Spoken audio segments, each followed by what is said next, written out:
The following is a presentation of Tuning into Sci-Fi TV, the viewer's guide to genre television.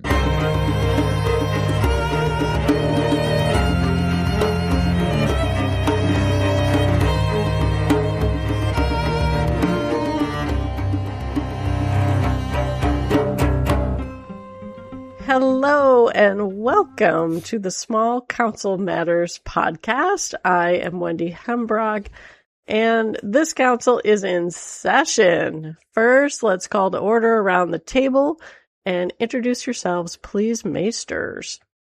Hello, everyone. This is Jesse Jackson from Dallas, Texas. Jesse Jackson DFW on most social media. And I am the Maester of Happiness, Sunshine, Rainbow, all things Springsteen. And we've got a good one to talk about. This is Christine from Michigan, your Mistress of Correction, and I will not be asking for Sir Tylen's opinion of me. Hey, everybody. This is Shannon out in the Pacific Northwest, and I just discovered Dreamfire laid some eggs in my basement. Can I have one? There's plenty to go around. And I am Wendy, the Maester of Links, and I am just thrilled to be talking with you guys about this episode. We're going to be discussing number 6. We're more than halfway through the season.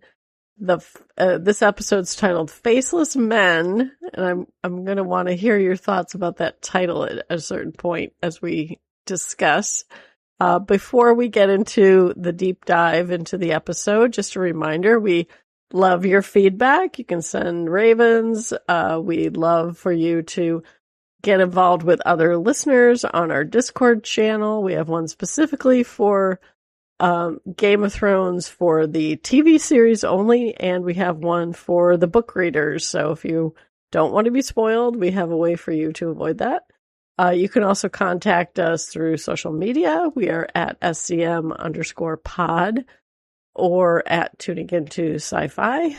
There's a link on our main page for the episode that you can click on to leave us a message, or you can call us the old-fashioned way, 706-927-8478, and leave us a message. So before we get into talking about the episode, just want to point out some links. We have one that's a video with James Norton, who plays Ormond, about his sword Vigilance. We also have a link to some info about the Night of the Seven Kingdoms on Season 2.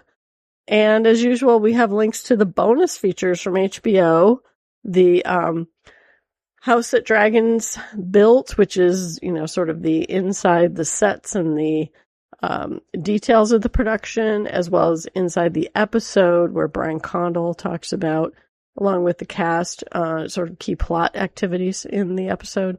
And we have a link to the preview for next week's show. So, thoughts about any of our news and links? I always love the behind the scenes of this series, but I will tell you, I love the making of the sword one. First off, I think it's always cool that, often a character, their sword is named. That's just, we don't do that nowadays. First off, we don't carry swords. And second, like some people name their car or they'll do, but this isn't that kind of thing. And it's great. And the actor was as just a big a fanboy as, we're going through this and talking about it, all the intricacies of making it, showing all the copies they had to make. And, the idea this has got to be strong enough to take like when he attacks the, table, but at the same time not to hurt someone. I thought that was just really slick. And I got to think it's nice for these craftsmen who are behind the scene to get a little shine, right? Because usually they're just like, no one sticks around to watch the credits, on a movie or a TV show, and to have their moment to shine, I thought was just really slick. The others were always good. It's interesting. And we'll talk a little bit more about Fabian, his interview when we get to breaking down the episode. But that was if you only have time to watch one, I would watch that one. Jesse, you could name your pen. Maybe. It is mightier than the sword. I loved watching the blacksmith, armorers talk about the forging of the sword. It is nice to deep dive into what goes into the behind the scenes stuff. How much work goes into it. And I love that the armorer says they're a department of people who never really grew up. And I find that statement so ironic because in medieval times, being a blacksmith or armorer, that was a very sought after career. You could always make money in those jobs if there was money to be had. And it's a very dangerous job. But today it's considered childish. It's just so weird. There was the article about Night of the Seven Kingdoms season 2. And in that article, they said that season 2 has been beset by apocalyptic flooding. Because apparently season 2 takes place in somewhere that's hot and dry due to a long drought. And where they were filming, they got 2 once in a 100-year storms. And it just reminded me, I don't know if anybody saw Lost in La Mancha. It's a documentary about Terry Gilliam trying to make a movie. The Man Who Killed Don Quixote. They were also trying to film in a desert, and they wanted it to be desolate and devoid of color. And they started filming, and then it got hit with a lot of rain, so much rain. And then there was all sorts of greenery that just bloomed up overnight because of the rain. And so much equipment was destroyed by the flooding. I mean, that movie was, it is like the definition of development hell. Apparently the movie has finally come out. I never saw it. It came out 8 years ago, but it took 19 years for it to finally get made, and the cast completely changed because of it. So Night of the Seven Kingdoms season 2 has turned into The Man Who Killed Don Quixote. And then the House of Dragons built. I have to pull a quote from that. My favorite was, they were talking about Kristen Cole and his death. Where would you say his head's at in those last few moments? Well, it's filled with arrows, Dan. Yeah, indeed it is. And then they covered, Lord Ormond and, the vomiting part. They made the actor vomit many, many times. The director, and I hope he was exaggerating, said it was 30 times. I'm oh my God. They gave him soup and other stuff in a cup before each take. And I was just that. My throat would be dead after that because those noises he was making, you can only do that when you clench up your throat. It's so gross.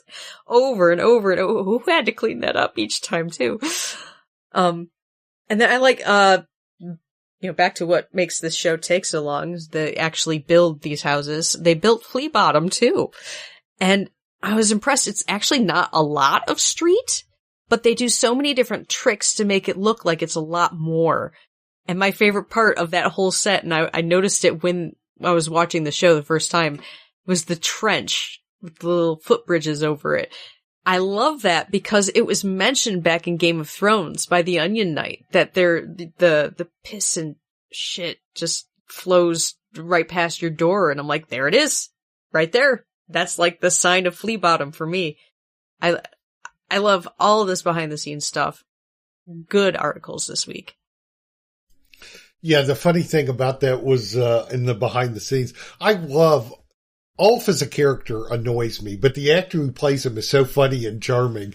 And in that little behind the scenes clip, he's yeah, this is the cast and crew's actual stuff right here flowing through it. And everybody was having a good time with that. That is a good detail. And I think it was United Nations Heritage Site where they filmed on location to kind of get that before, and they couldn't, dig a trench. Yeah, they'd never be able to do that. Right. So, and it's just amazing how much they've built and designed it so well that it's modular and they can combine all these different things to make it seem much more expansive. Yeah, that was really good.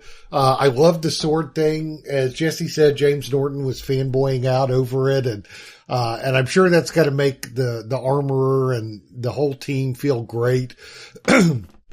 And getting all the props that they do and the intricate details. There were so many vigilances set up there. You had and then they were doing like laser etching and acid baths and everything to make it look good. It's fantastic. And there was an interesting parallel because, they were talking about, well, this is the shown one, this is the rubber one, this is the whatever. And then there's the one that stops after about 12 inches. For when you're cutting people so you don't get close, and the rest is replaced by CGI. And when they showed a lot of the Butcher's Ball sequence from Kristen Cole fighting, he had one that had like a little green tip on it. That was the short one that shows when he's cutting through people too. And it was also fascinating. He got to use his mace like he did against Damon. Morningstar. Yeah. Back in the day. And then they had him soft, but enough to like have some weight to it, but that would explode with blood and viscera when he hit somebody in the head, so I thought all those details were great. And then the other thing, Christine, you mentioned, the Terry Gilliam thing, and the same kind of thing that is happening to A Night of the Seven Kingdoms also famously happened on the set of Apocalypse Now. And they had, I think it was a tsunami that hit, and then Martin Sheen had a heart attack.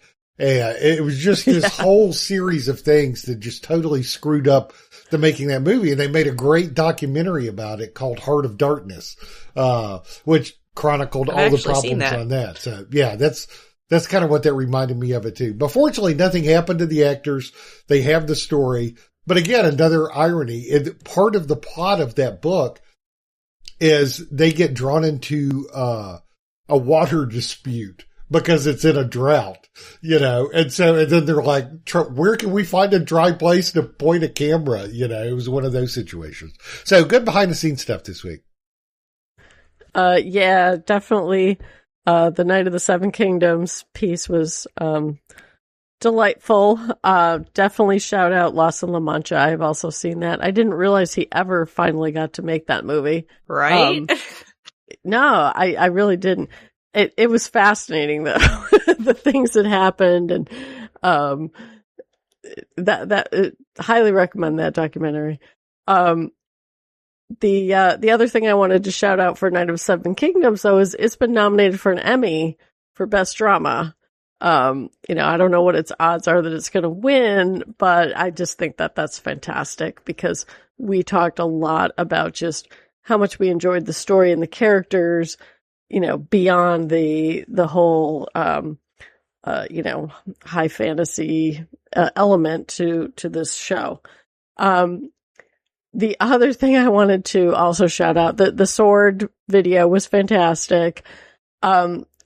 Watching the Kristen Cole thing was fascinating because it was very disturbing to look at him with that arrow sticking out of his face. And that was his final day with the crew. And it was very poignant because obviously he's very beloved. We had little snippets from all the other actors talking about how much they loved working with him. And he'd really kind of grown up in this role. So I particularly enjoyed that as well. So definitely some good stuff there. If folks have a couple of minutes to check it out. So now let's talk about some listener feedback we've got. We got a bunch. So we got some comments and questions from Discord that Christine is going to talk about. And we also got a raven from Pat Sponigal talking about episodes 4 and 5. So let's dive in. Okay. We got 3 comments from Discord. First, we're going to start with Chris K. I just finished episode 6, and I'm having a bit of trouble putting my thoughts and feelings into words. There were a lot of bits and pieces of stories scattered throughout the episodes, so it didn't feel like a cohesive whole. That said, I did enjoy parts of it. I thought the Rhaenyra and Alicent scenes were great. I also found it very interesting that Massaria lied to Rhaenyra. The Ormond, Darren, Gwaine scenes were very interesting, especially the scene between Darren and Gwaine. The weakest scenes, in my opinion, were between Alan and Baela, and Rhaena and Lady Jane. They seemed kind of pointless. Chris, I have to agree with you on your highlights and lowlights. I'm actually going to get into that later. Next up, we've got Davia, who had less positive things to say. The problem I've had with this season is that it reminds me of the last season of Game of Thrones. There, Daenerys was suddenly stupid. Here, it's Rhaenyra who is stupid. The lopsidedness between the two sides is too much for me. Based on this show, it's inconceivable that she was ever named as heir. Was she ever taught how to rule? Just makes me hate her father even more. I cut in right there, Davia, and say that I believe she wasn't taught how to rule. We did see a little bit of that. She was declared heir, and then it was back to being the cupbearer, and that was it. So I think that's where a lot of the problem comes from. And she continues, also, are we to believe that Alicent was the power behind the throne? Yet I don't ever remember seeing that. Every time she goes to Alicent, I think, why are you consulting with your enemy? In general, I am done with the Game of Thrones universe on television. I'll finish House of the Dragon season. They seem to be consistent. The hopeful woman is exposed for the fool she is. Maybe the problem is the stories HBO chose to adapt. Again, with what we saw of Alicent, we didn't get to see much of Alicent ruling because we did a time jump during most of that. We saw about 1 day of her ruling, and it did seem that she was well settled into that role and everybody just accepted her as the one in charge in lieu of her husband. So it's a lot of it is implied, I have to say. Our last comment is from Denise. Watched episode 6. Crispy Cole is dead. About damn time. I was so tired of that guy. I read Davey and Chris's comments above, and yep, the shit show you're watching right now is nuttier in the book. One racing dumb decision and battle after another. And it's all just chaotic. The actual story of House of the Dragon is not even 100 pages out of 700 in Fire and Blood, which includes the before, during, and the aftermath. But it's like the craziest 100 pages ever. So, from Denise, I think this is a big improvement over the book. Which is sad, really. Of course, 100 pages isn't much detail to go on, so they really have to make a lot of stuff up in the gaps there. It's good to know that we are keeping with the dumb decisions and chaos of the book. Thank you all very much for your comments. Thoughts? Okay, so I have a few things to say on this from Chris about the bits and pieces being scattered. Yeah, we jumped around a lot, and generally we praised that last week with the touching base in each area and each character made a lot of sense. I too, on my first watch, thought it was more disconnected this time. However, on the second watch, what I really noticed is they did, and this is not a comprehensive list, but they almost always made a transition from one scene to another. Like when Allison is talking to Aemon, and the end part is like, she says something like, fall to your death. We instantly cut to the Eyrie with someone being pushed out of Moondor. Then the next scene, Rhaena is mentioning her sister, I wanted to see Baela, and then we cut to Baela for a different scene. Darren asks Gwaine, like, did you see my mother? Then we instantly cut to Alicent. Helena is sewing, and we see that tapestry thing of Aemon, and then we instantly cut to Aemon in the stable. Ulf is riding, or not Ulf, Hugh is riding in with the Baratheons, and then the next scene is the scene with Ormond when the fake Baratheons arrive. And then Rhaenyra is by her sleeping son Alicent, or by her sleeping son, and then we cut to Alicent riding to see her son. They did lots of visual cuts and edits that maybe because they knew it was choppy in the script, that they tried to visually match and lead us from one scene to the other. And I thought that was really interesting. They do that occasionally, but I mean, what did I list there? Like 6, 7 instances that I just wrote down quickly. So, I think that's something noteworthy to look for in your rewatch. From Davia, one thing I would suggest is, have you watched Night of the Seven Kingdoms? because we've universally praised that, and it didn't have a lot of the issues that later stage Thrones did, or apparently some people may have with House of the Dragon. So, in short, if you haven't watched it, don't be done with Game of Thrones TV until you give that a shot. Because I thought that was near flawless and very entertaining. But I understand what you're kind of complaining about. That is the tragedy of Rhaenyra, is that she wasn't taught how to do it, and then I think I read a quote from Robert talking to Ned, and it's been echoed by other characters. The winning it is not the hard part. It's what you do when you get it, And I think they're at least trying to do a better job with Rhaenyra, showing all the frustrations and travails of ruling than they did with Dany. It was constantly heaped upon Dany and Marine, and, George is still tied up there trying to write that. He calls it the Milanese knot of how to get out of everything that's happened there. So, it's not easy work trying to depict that. And then finally, Denise's comment, yes, as a book reader, it's like this happened, this happened, this happened, this happened. And it is all chaos and conflicting accounts of the chaos. So there is no quote unquote true story, except supposedly what we're seeing on the screen here. So I give them credit for fleshing out things and making a lot of things more believable. And I think they're mostly true to the spirit of the book, if not the actual events of the book, but it is nutty. So thank you all three for your comments. I think those were great, and please keep them coming. Yeah, these are great comments.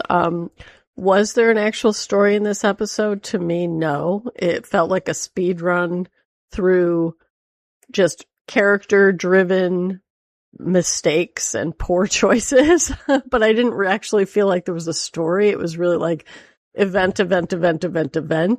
That's all leading somewhere, because we're in this, pressure cooker right now of things being stalled out, right? Neither side's plans are working. We have a little delay until the Rivermen get there. I did notice the handoffs that you mentioned, Shannon. This episode was titled Faceless Men. And at first I thought it was going to be, literally some faceless men were going to be involved in this story. But what it, to me, really was about was, ignoring people and the consequence of that, discounting people. And we'll talk about that when we get into the episode discussion. There was a question about whether Alicent was in charge. She definitely was in charge in the day-to-day running of the kingdom when Viserys was infirmed. We didn't see a long period of that, but that was years that she did that. She lost control of everything once he was dead, and that's when Otto and everybody made their power play. In terms of, why they chose 100 out of the 700 pages, I think Ryan Condal talked about this going in, where they wanted to focus on Rhaenyra and her qualification to be on the Iron Throne is that she was the named heir by the legitimate king. That's it. Was she trained properly? That's open for debate, and we're seeing what that happens. I don't think the story is trying to tell us she's a good ruler. It's just that technically she's the rightful ruler, by the definition, which happens because of whatever the king says is, what they're going to do.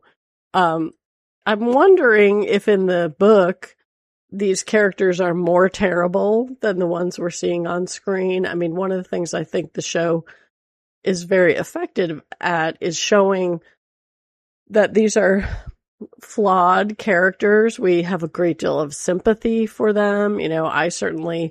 I like Damon. He's a horrible person at the end of the day, every answer for him is burn them all.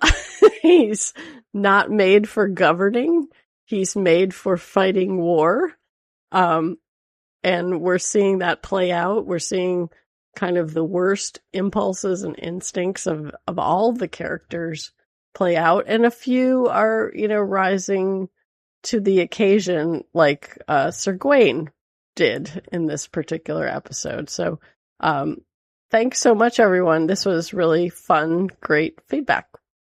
Yes, I was thinking of, as I've talked, I think, a couple of times, my son is a huge WWE fan, and Seth Rollins' entrance music has the "Burn It Down," so that could be Damon's, entrance music too. Yeah, great feedback, and I think some of the criticism or feedback is we mentioned that last week that we said, and I don't think that episode's been out yet, so people haven't got to hear it, right? But we said the same thing. This was a very Game of Thrones-ish episode because they kept going back and forth. I really like Shannon's kind of feedback about, well, they were trying to weave this together. And I will echo, if you haven't watched The Night of the Seven Kingdoms, because it's a smaller story, it's a little bit easier. And I didn't talk about it when we were discussing the different articles, but I was thrilled to see that it got that Emmy nomination, and a little sad that the actors didn't get any love. But yeah, so great feedback. We appreciate it as always. A lot of the fun doing this is not only getting to talk to these three wonderful people, but reading the feedback from everyone and kind of this shared collective. So thank you, and please keep it coming. Yes. We also got a raven from Pat, who was unfortunately arrived just a little bit too late to make it into last week's episode, but he was commenting on episodes 3 and 4. This was a fairly lengthy email, so we're not gonna read through the whole thing, but I wanted to offer folks to have comments on anything Pat remarked on about either episode 4 or episode 5. Great feedback. I really appreciate it. And a couple of really good things about what made me smile the most is Caraxus. I'm good at finding dragons. That line like, hey, I'm like, kind of like, I like tacos, that commercial that was going around. And so I love that line. And Pat, you did a great job of kind of defending some of the things that we were discussing, like with Sunfire and other things. So thank you for that. And I also like the phrase he used, dragon math. I thought that was really fun. So Pat, keep it up. Thank you. I'm going to have to get into the deep weeds with Pat's email here, because he called out our Sunfire discussions. He said that as a book reader, he doesn't feel like the show is trolling him. He says, I think people having complaints about Sunfire being reported dead on the show are reacting less to the show and more to the online debate questioning if Sunfire is really dead or possibly alive. Modern television watchers will endlessly analyze loudly on events and storylines, and he tends to extend grace to the show writers on that. He feels it's overly critical to call Aegon's encounter with Sunfire and the comments the show's making about Sunfire in general poor writing.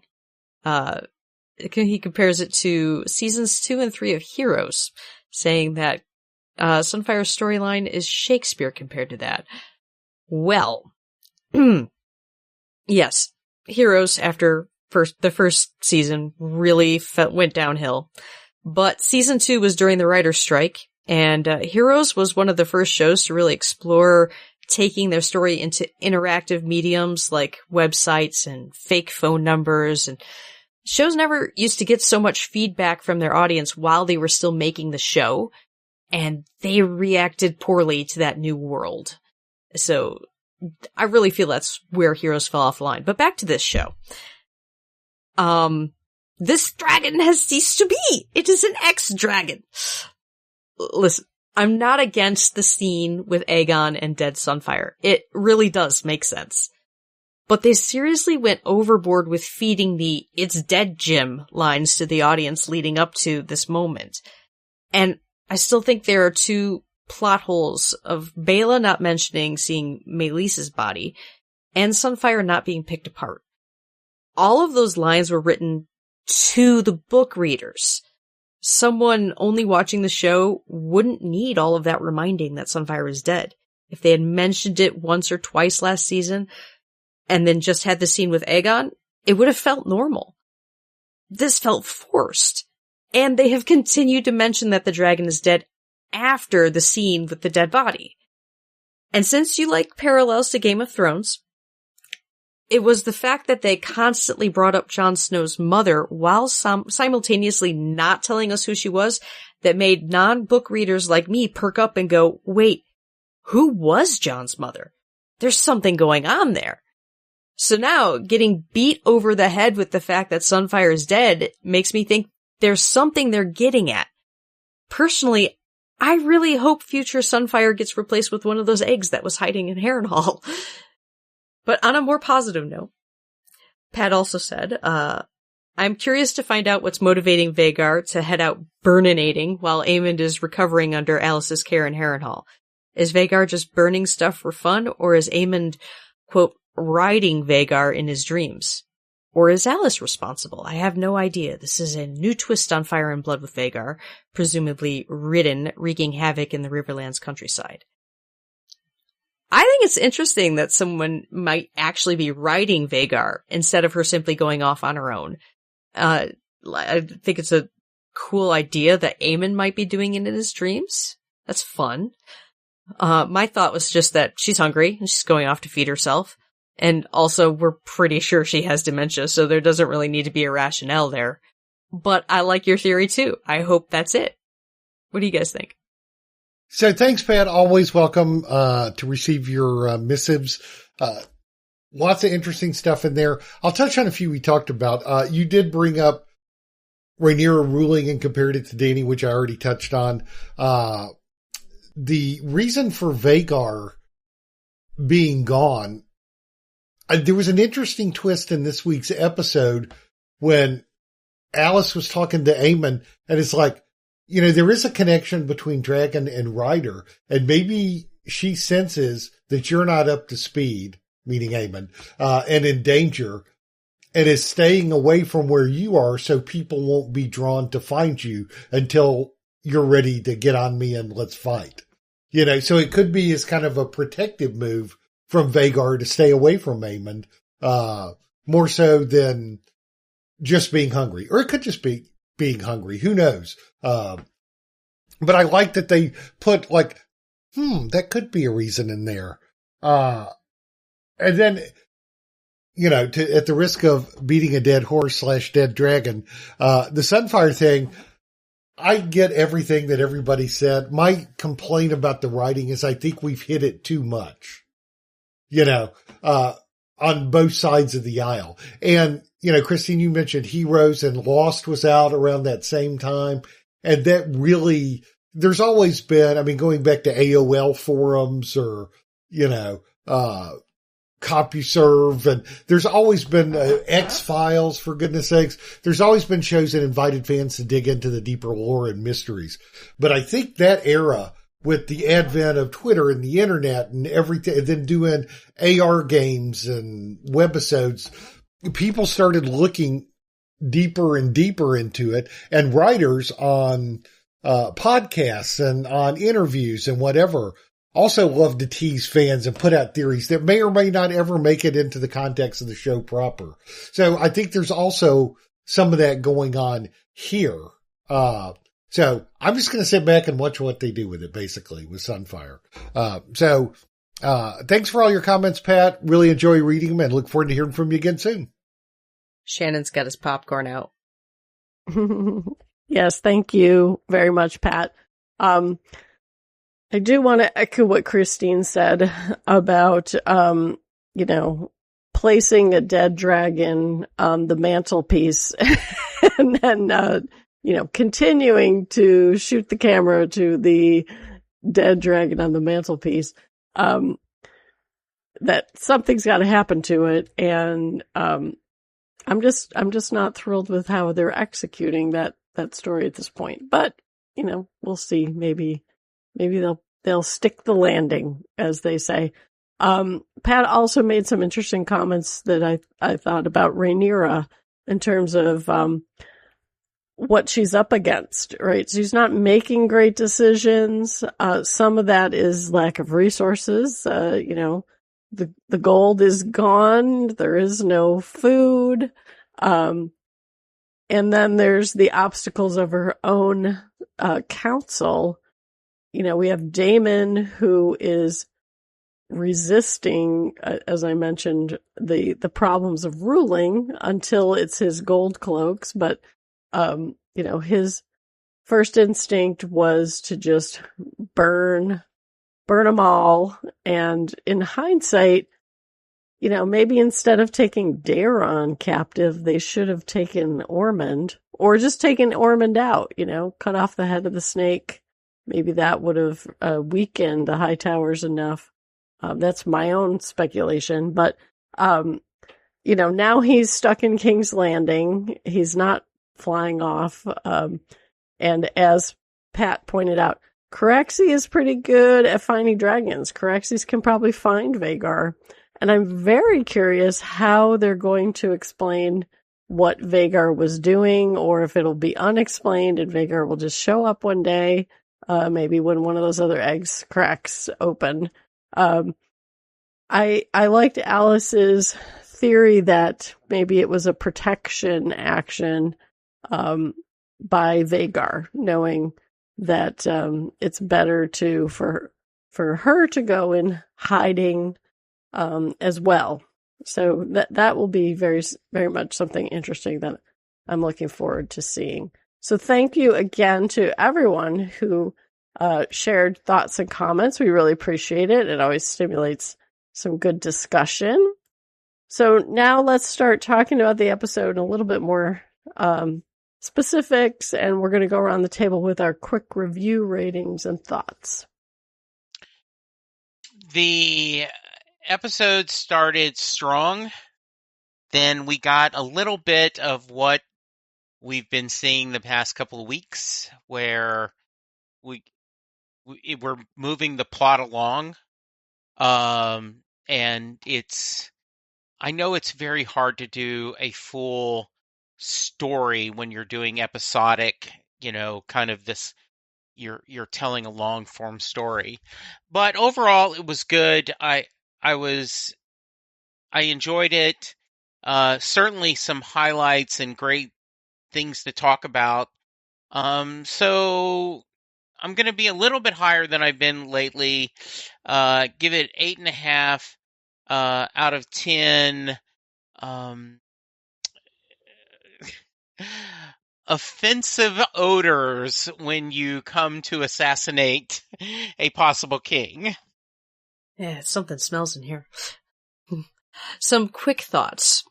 Rhaenyra offers up thoughts and prayers. I won't be going to Daemon for an ear piercing. Helena's embroidery is very suggestive. I hope her Etsy store has an 18 and over warning label. I watched several of my predictions die this episode, but I am trying not to let that color my review. While there was a lot of separate things going on in this episode, it still felt very much like the last episode in quality, so I will continue to give it 8 out of 10 thrown goblets. I alluded to it a little bit earlier, but this episode was kind of all over the map, both literally and figuratively. But I thought they tried to make it visually interesting with the scene transitions I talked about. And also the battle scenes were great. The fight scenes were great. There was one shot, when Rhaenyra left the throne from overhead that was just breathtaking. I don't think we've seen that angle of the Iron Throne before. And that was just fantastic. And also added to the isolation and wading through the people. So even if the script narrative had to touch in a lot of places and didn't have a strong narrative through line, I admired what they did visually, to kind of make it feel more cohesive as a whole. Some good and big things happened here, and some intriguing things happened here. One thing to touch on, why was it called Faceless Men? I'm not 100% sure. I didn't hear it on the podcast or anyplace else, anybody talk about it, but my guess was it was kind of play on the assassins that came, and, that it was ironic because they're supposed to be faceless men, just random Baratheons, but because of Gwaine leaving the battle early and getting the heck out of Dodge, he happened to be there, and he happened to be someone who actually knew the face of one of the Baratheon men from Tourneys, and that's what's probably saved Ormond and him and Darren at that. So that was my take on the name. I'll give this 9.3 out of 10. Yeah, I thought the Faceless Men thing was also about that. Rhaenyra had told Daemon that an assassin must be plain-faced, and that's who she sent, people that nobody knows the face of, except that Gwaine did know the face of the one that he was claiming to be. And it made me wonder also, how old are the actual Faceless Men? Did they exist in this time?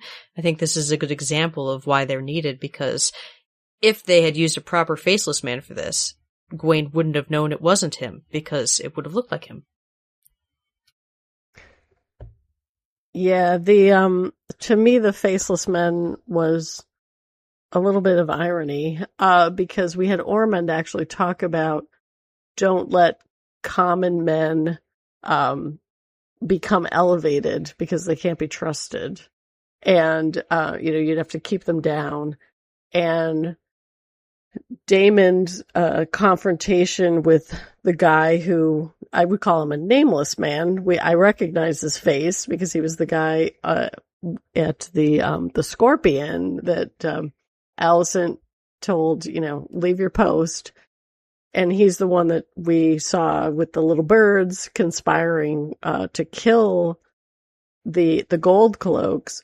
He tells Daemon, I'm just a guy in the Seven Kingdoms, and the more you kill me, the more we're going to come forward. And, Daemon also bumps into Ulf. He doesn't recognize him. He's a nobody to him.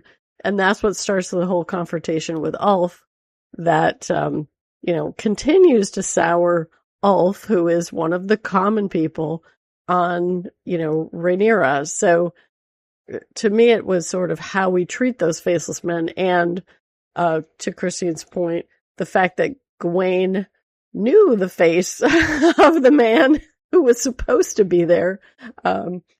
And that was key to stopping the assassination plot.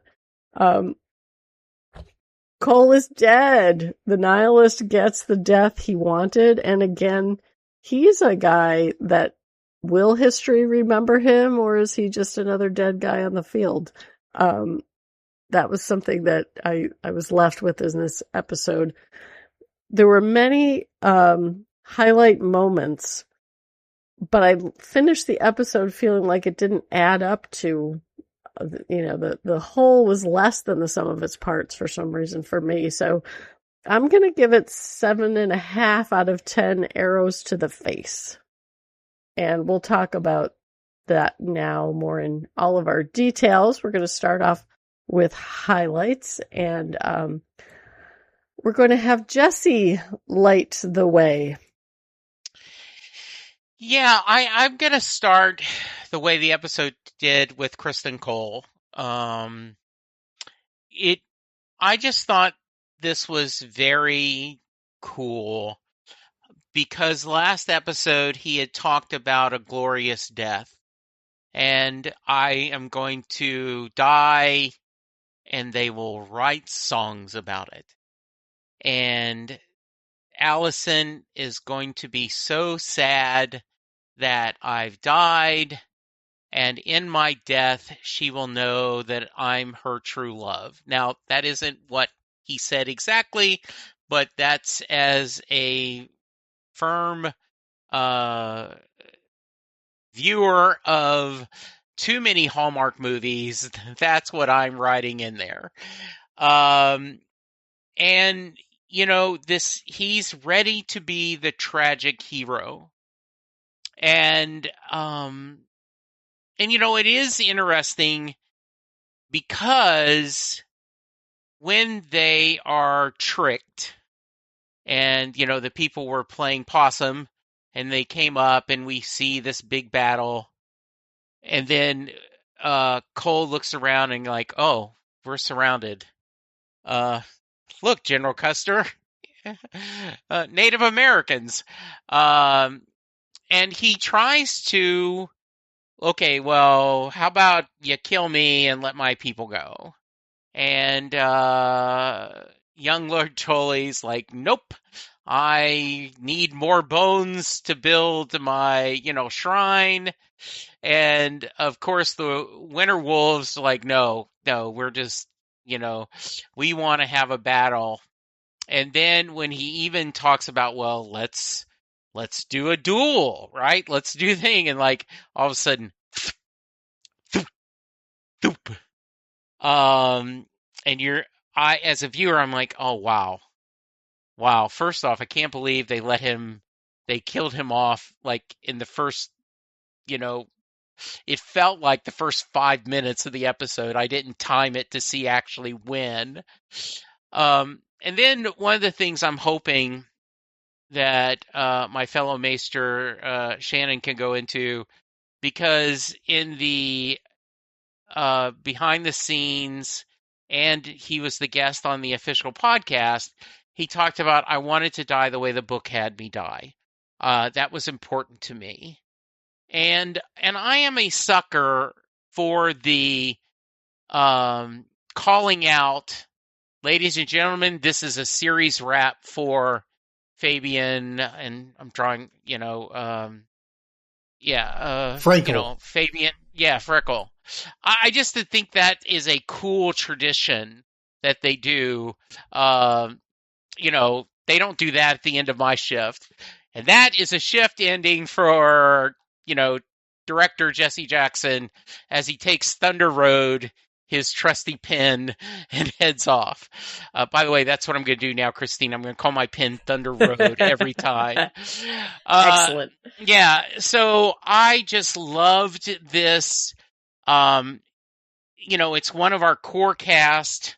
He has ticked us off so often, and it was a interesting death, and it was, and I am petty enough and vain enough to admit I'm very happy because I had predicted he'd be dead by the end of the season. So I went, oh, good, that's a point for me. Made me happy. So yeah, that was a great way to start the episode. I think that's where, if I going from an 8 to an 8.5, is that his death was enough for a half a point. So I can't wait to hear what you guys had to say about it. The actor, I thought, did a great job. And this, you know, I don't know if it's a satisfying end to the character as a viewer, but has to be a very unsatisfying death for the character, because he wanted them to sing songs about him. And as you guys mentioned, will they even remember his name? And Allison has no thoughts about him whatsoever. This is not anything she's thinking about. Oh, I'm sure in the late hours when she's alone in bed, she'll have a thought for him. But I had predicted that Cole would live through this season. But I predicted that because I am also a nihilist. I was so sick of this character, and I assumed I would be forced to endure a whole season plus of him. So I'm actually pleasantly surprised that he finally died. My only issue is that his death felt very similar to Jace's death. Like, I expected him to continue on to fight a little longer, and then he shot, unceremoniously, with 3 arrows. And he looks just as shocked by it as Jace did. So, I don't know if, like, they said he dies the same way as he did in the book, but I don't know, like, how much detail they went into it there. Like, did they say he got shot with 3 arrows after offering to duel? Or did they just say, you know, he gets killed here after this trick, this ambush that they laid for him? I don't know how much, like, how detailed it was, but it's getting a little repetitive with the types of deaths. Although, I gotta say, I am a fan of that. Like, this whole, let's duel to the death thing, or, you know, let's do this honorably. It's like, come on. We're at war. There are no rules in war. So, just do it the quick and easy way. I mean, he's been driving them nuts for way too long, and he's caused a lot of problems in King's Landing because of it. And at Tumbleton. So, just get it over with and move on. So, yay to that. I just wish they had, like, done something different with one of these deaths, because they look too similar. And a side note, I was really looking forward to, the Winter Wolves and, like, seeing them in action. So far, we've just kind of seen them, like, off to the side, like, before a fight or after a fight. And I feel like I'm getting a little gypped here, so I want to see a little more of those Winter Wolves. They made a big deal about them. Before I comment on the show, a quick personal aside. We talked about naming your sword, and Jesse, you said you named your pen. So I'm an avid golfer, and last year I went through a whole terrible stretch of having the yips, which, if you don't know, that's when you're putting and you shake or twitch, and it's horrible. It's ruined professional golfers' career and whatever. I tried different grips. I went left hand low. I did everything. And so last year for my birthday, I bought myself a lab putter, which is a new high-tech kind of device. And it's got a counterbalance, which means it's a little longer than your normal putter. And I switched to what's called a claw grip. So I named my putter Long Claw, which has a nice Game of Thrones connection, you know, after the Mormont family sword that became the sword of Jon Snow. So that's my putter is called Long Claw. Anyway, on to the episode proper. As a book reader, here's what I can say. This was entirely faithful to the spirit of the books, almost down to the details of the books. Fabian Frankel's comment that he wanted to die the way that he did in the book, he was pleased with it. I was pleased with it. There were some minute differences that I was surprised to see people kind of upset about. But for those who don't know, here's kind of the gist of it. Everything happened in the same way. The fake dead bodies, the whatever. The only difference in the scene from the book to the show was in the book, we got a lot of what Kristen said last week about, I want to go out valiantly and they'll sing songs about me. He says that during that confrontation, and it's 2 different characters. It's not Oscar Tully, who is not in the book at that point, and it's not Roddy the Ruin. It's a couple other characters, but it's still the Rivermen and the same gist. And I think it's the economy of characters that lets you use 2 characters that we already know to be there present for that. So what happens is he makes the same offer, let my men go, I'll fight you individually, do whatever. And then he does say something about, and they'll sing songs of me. And then that's when he gets hit by the 3 arrows, just like he did in the show. The only difference is that after he goes down, one of the characters who would have been where Roddy and Oscar are, this is the way George writes it. I'll have no songs about how brave you died, Kingmaker, declared Longleaf, who was the character in the book. There's tens of thousands dead on your account. Quote, he was speaking to a corpse. Now that's a great line from George. And I think that's what people wanted to see, a little more of that particular line. But I think it works. It's the same ignominious end for Cole in the book as in the show. He wanted to go out in a blaze of glory, and he was denied that. He didn't even get a cool last line or anything. He was just cut down. And in the book, it was still Allie Blackwood. There was another point about her getting revenge on Cole for her brother had been killed by Cole when he was making people bend the knee or beheading them. But it was still the same person, and he died the same way. So I think it was a fitting end for Cole. I've been waiting for this moment. The battle itself was called the Butcher's Ball. So I give kudos for how they executed it, and executed him. I thought it was a fantastic scene and a great choice, Jesse. Yeah, this was actually going to be my number one highlight as well. I loved how it started out with them coming in the second saying, hey, there's something wrong with this camp. And we do see dead bodies, but then they start, they put on their detective hats and are like, well, they weren't killed here because there's no blood. And, I loved how they all pop up and attack. I thought that, Fabian Frankel had fantastic action sequence coordinated for him because he went from using his mace, then I don't know if he picked up a sword or it was his sword, but at one point he was fighting with two swords, then he switched to the knife at the very end. And I thought that was all really visually stunning to see.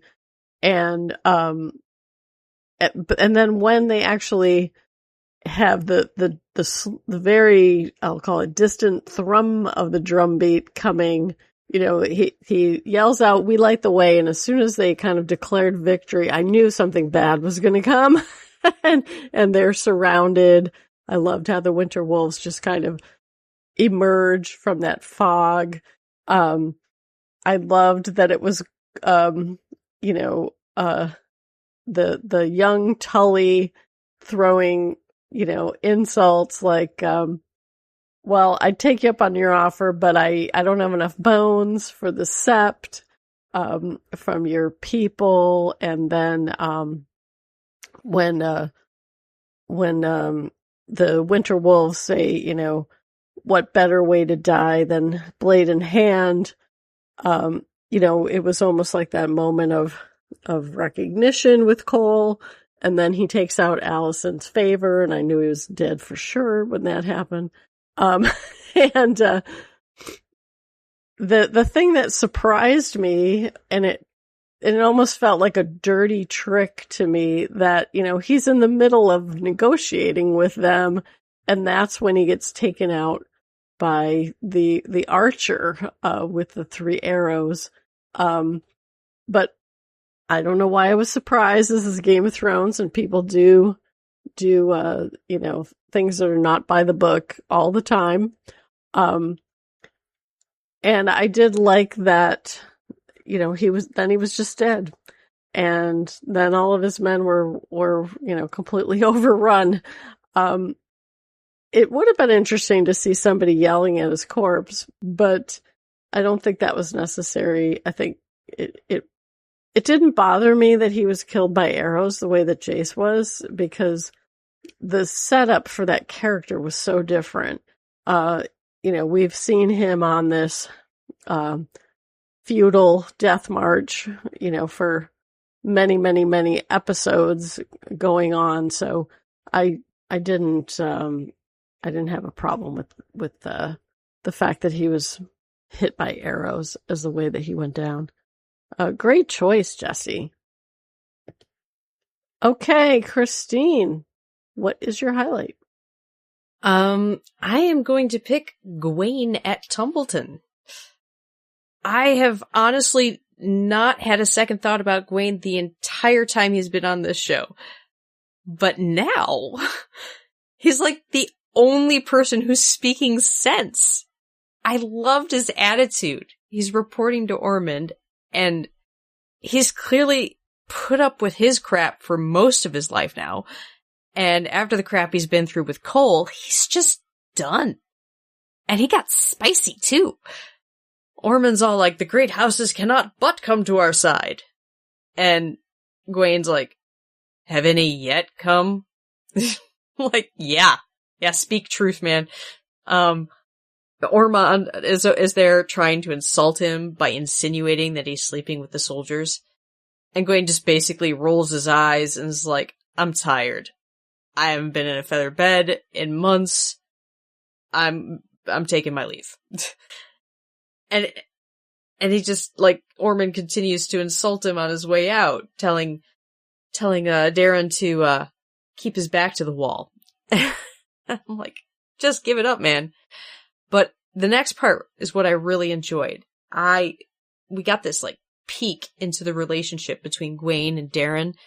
They feel like Gwaine's Darren's uncle, but they feel more like brothers who have dealt with an abusive father for most of their lives. And Darren becomes a completely different person in front of Gwaine. He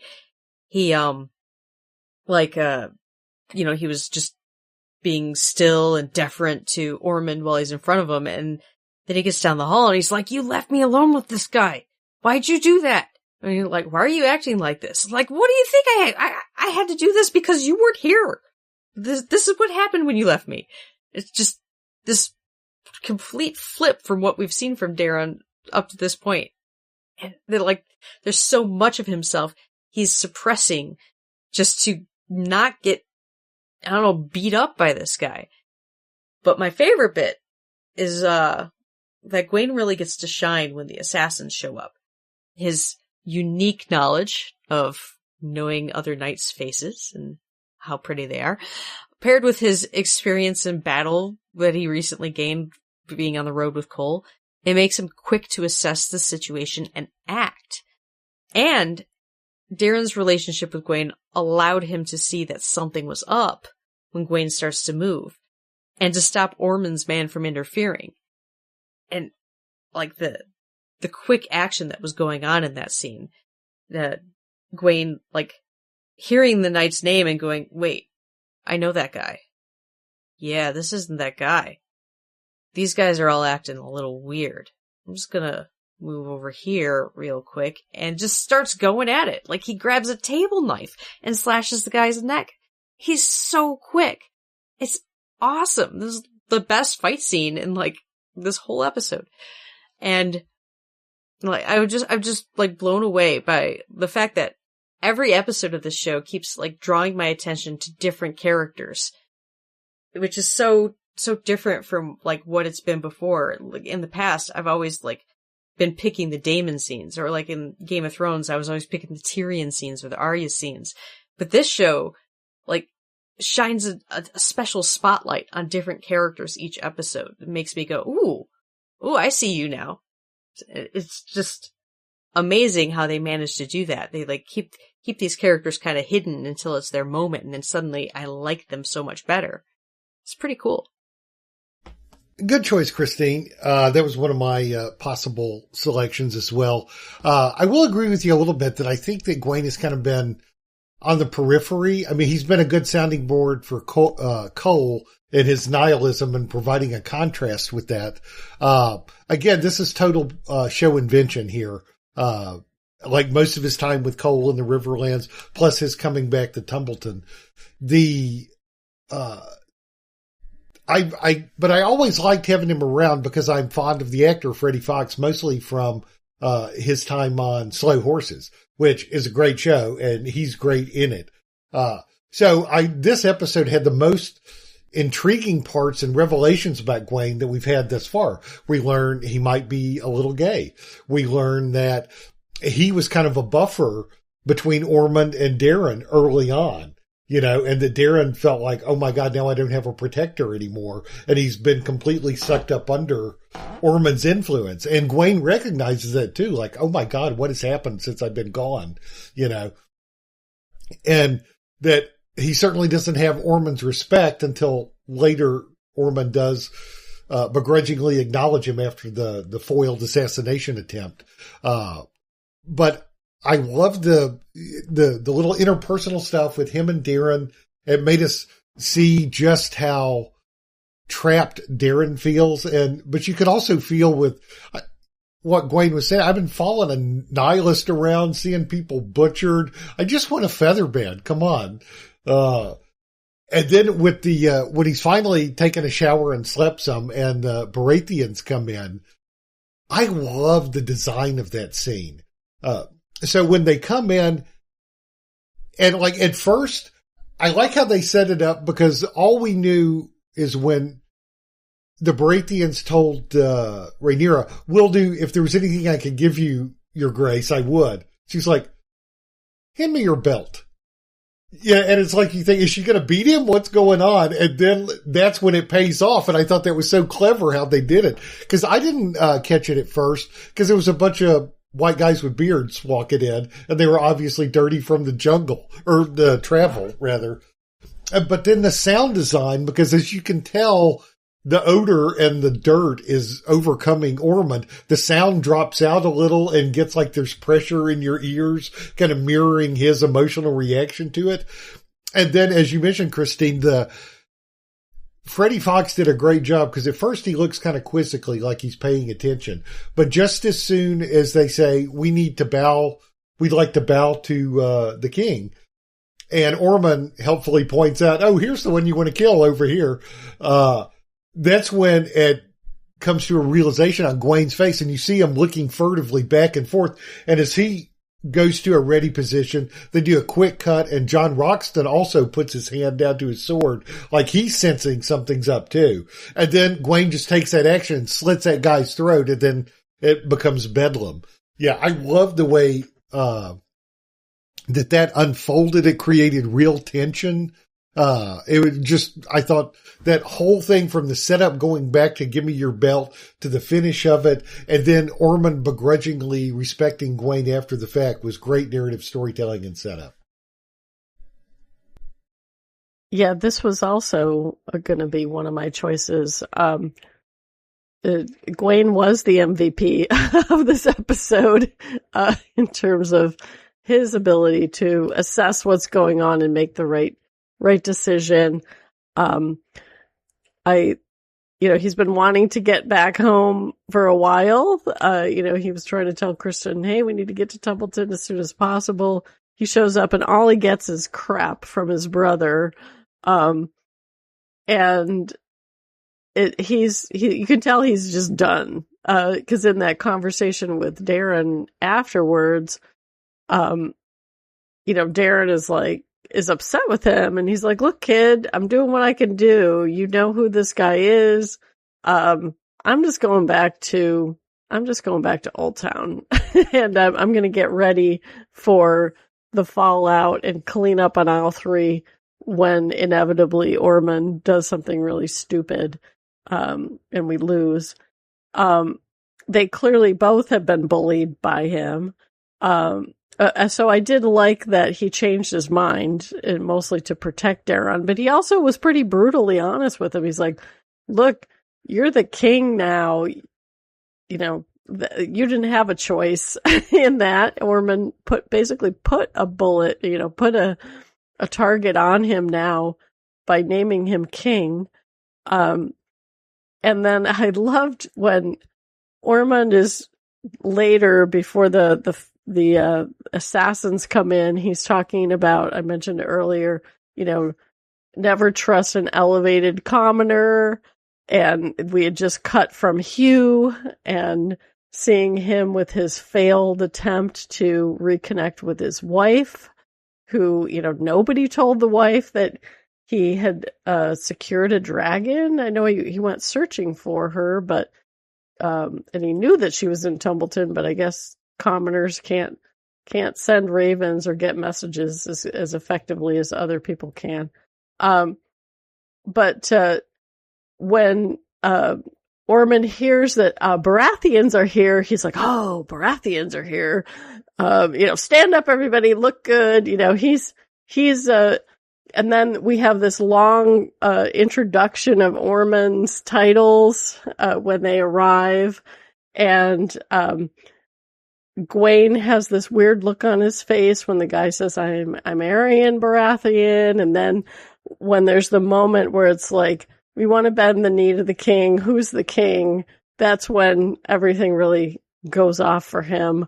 You guys talked about the sound effects of getting Ormond's perspective. He's overcome by the smell of these guys, which I thought was interesting. And I'm assuming we're going to get a payoff from that in the future, because he doesn't even jump into the fray at all. He literally is standing behind the table and letting everybody else do the fighting. I thought it was interesting that his number 2, and I'm forgetting his name, I think his name was Boxton or something John like that. Roxton. Roxton, thank you. You know, at first he doesn't know who he's supposed to fight. If it's like Gawain or the Baratheons, until Gawain says they're assassins.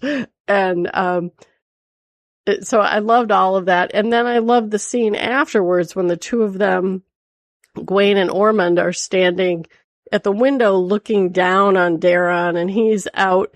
It's very much paralleled things we've seen before, where, you know, the kingmakers, the puppet masters are watching through a window above, and somebody's training. You know, it was Aemond and Aegon in the past with Rhaenyra's kids. And Gawain is saying, hey, you know, he'll actually be a good king. He'll actually, not that it matters to you because you just want a puppet, but he actually is qualified to do this stuff. And Ormond very begrudgingly acknowledges Gawain's value and says, you can go home now, because he also recognizes, oh, you know, he might be a threat to how much he can control Daron going forward. He could definitely create some conflict, I think. And Daron might, you know, grow a backbone if Gawain hangs around too long. So I'll be curious if we get another scene where Ormond's like, you can go now. You need to leave. So yeah, this was a great choice. Definitely a highlight. Yes, this was very fun how it plays out.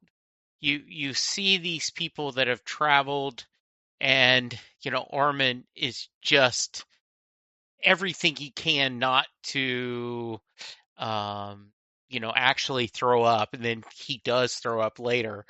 And then for, you know, him, for Gawain, right, to see what's going on. Now, I missed the implications that he was gay, so I'm going to have to watch the episode again, because when I was reading the reviews and listening to it, I was like, okay, I was dense. I missed that subplot. But I did love him and Darren's scenes together. There's a tenderness there, as, you know, a big brother supporting a little brother. And there's also a little bit of the Gawain is, yes, I want to protect you, but I have to protect myself first. And, you know, Ormond, he be crazy. And yeah, I'm sorry about you, but you know what? I can only do so much. You're going to be safer than I am because you're more valuable than I am, as, you know, the once and future king. So I love these dynamics. I love, and, as in a long tradition of people set in this Game of Thrones universe, the actual actor playing the character, as we watched Ormond about his sword, and I went back and saw the round table they were discussing, right? He seems like a really nice guy, and he's playing such a jerk. You know, his sense of smell, I think, is going to be his kryptonite. And I am thinking that may end up coming back to bite him somehow. But the dynamics of them, and I didn't know what was going on either. I'm just watching and they're like, oh, here we go. This is it. And all of a sudden, when he moves so quickly, he's not near as handsome as he's supposed to be.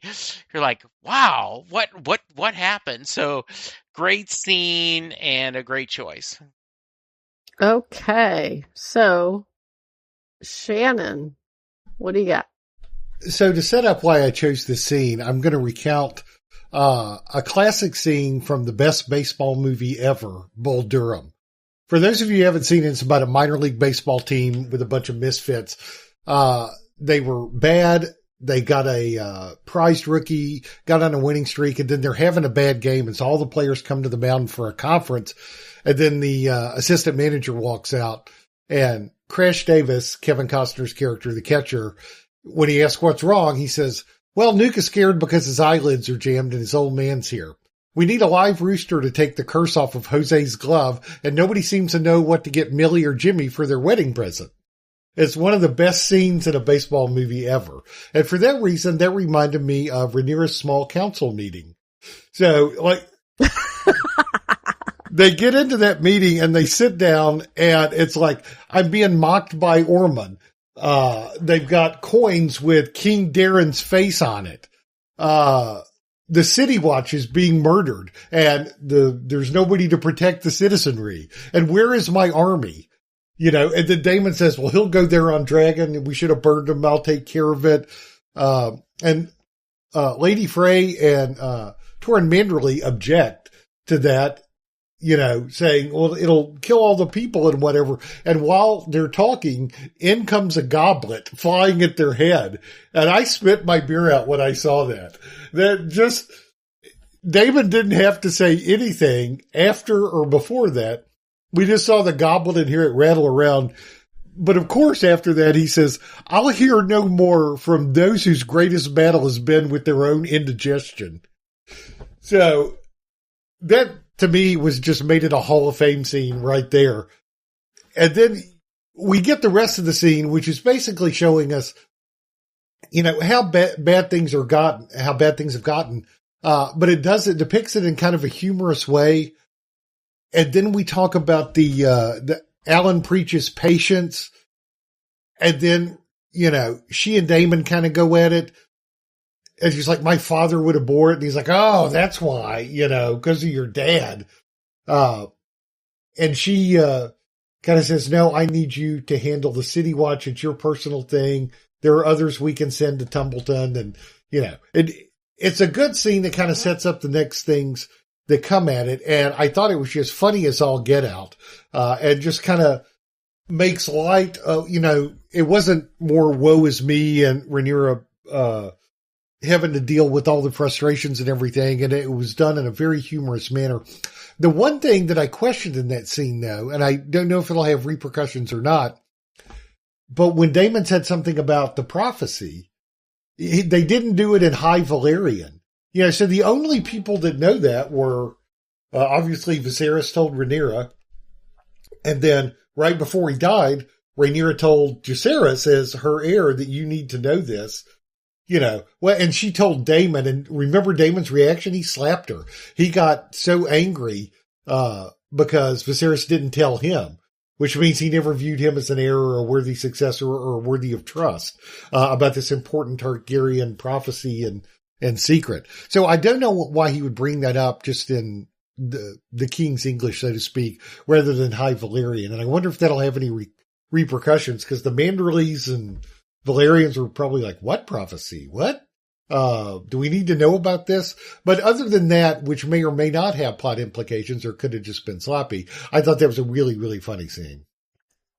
Yeah, this was a great scene. It was definitely on my list as well.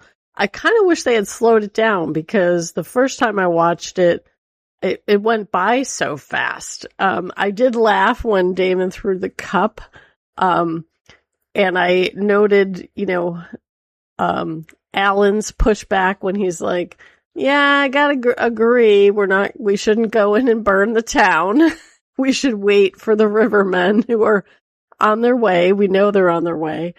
And it was interesting that Rhaenyra was, again, resistant to I don't know if she doesn't want to let Daemon out of her sight because he is so prone to the burning everything down as your lead-in.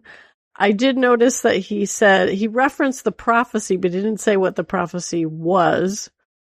Given how the episode ends when she perks up notably once she realizes Helena is a dreamer, I'm wondering if that's going to come back to bite her in terms of the others questioning, the weird Targaryens who are going against the faith because they're believing in these prophecy.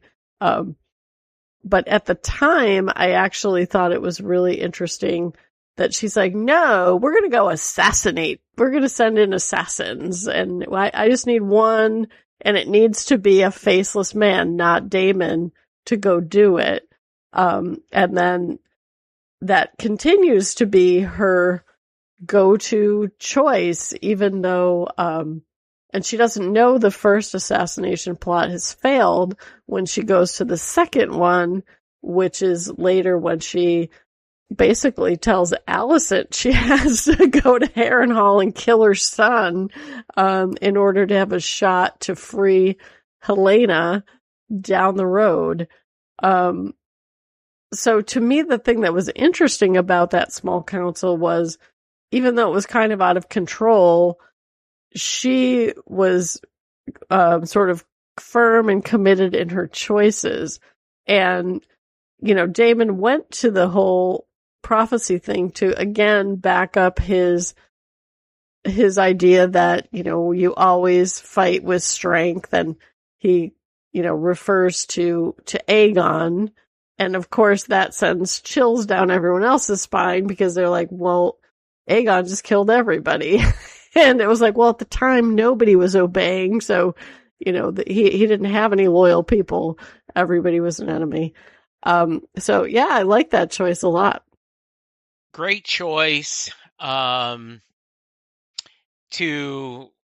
button up your comment, Robert Wool saying candlesticks are always nice. Maybe you can find out where they're registered.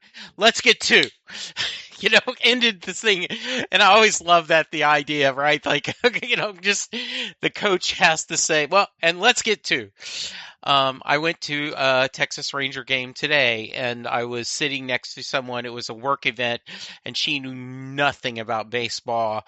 And I was trying to explain to her, yeah, that was a double play. That's good. This small council is what I like. I imagine that a certain administration that shall be not named cabinet meetings feel like.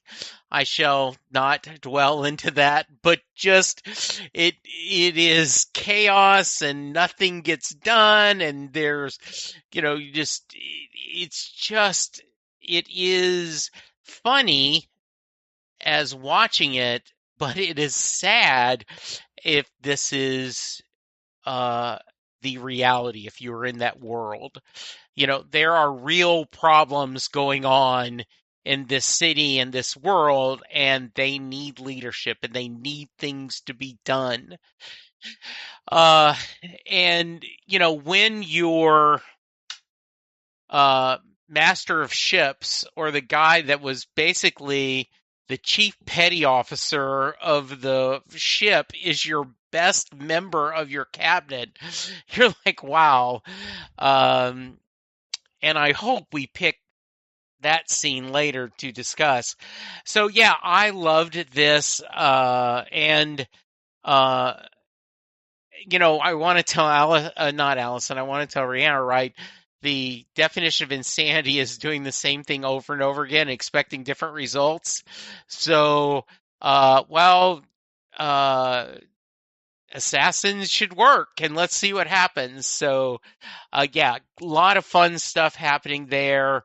And it all goes back to all the feedback we've had. There is no there was no training. She was not in the small council meetings, even barely as a cupbearer. He did not discuss. He didn't do this. So she is not ready to rule, and she's just clinging to it. And I also like the idea of you guys that you would think talking about the prophecy, they would have broken into their kind of their love language. So we'll see what happens, but great choice. Shannon, I completely missed the fact that Damon brought up the prophecy where everyone could hear. That was odd. Very odd. And I know we spent a whole season getting Damon into the mindset to believe in this prophecy, but it also seems unusual for him to be so gung-ho about it now. And he's using it like as an excuse to act the way he wants to act, you know? Burn them all down. That's what the Conqueror did. Anything you do in service of this prophecy is justified. And you could be just like Aegon the Conqueror. And Rhaenyra's over here just trying to rein in the chaos. Wendy, I think the small council scenes move so fast to add to that chaotic feel. These meetings are just pure chaos. And Rhaenyra's constantly moving to rein it in. I honestly can't even imagine Alicent doing any better in this situation. She took control of a country at peace. Rhaenyra came in when the country was in tatters. And personally, I think Assassins was a good compromise. Maybe it was surprising coming from Rhaenyra, but we're in this position where we can't use dragons because they're just going to kill everybody, and we don't want to kill everybody. Sending the army in was the good solution, but it's taking too long, and there have been consequences. We need to do something now. And we can still come in with the army when they finally get there. Assassins is exactly the way to go. It just had a wild card thrown in there. Like they chose the wrong people to impersonate. The one person who could blow their cover happened to be there. Otherwise, it would have worked. It was a good decision. She's just so unlucky. And it just sucks. It really sucks for her. I mean, yeah, I agree. We've stated it. Rhaenyra was never given proper training. I mean, Princess Rhaenys pointed it out when she, was named heir.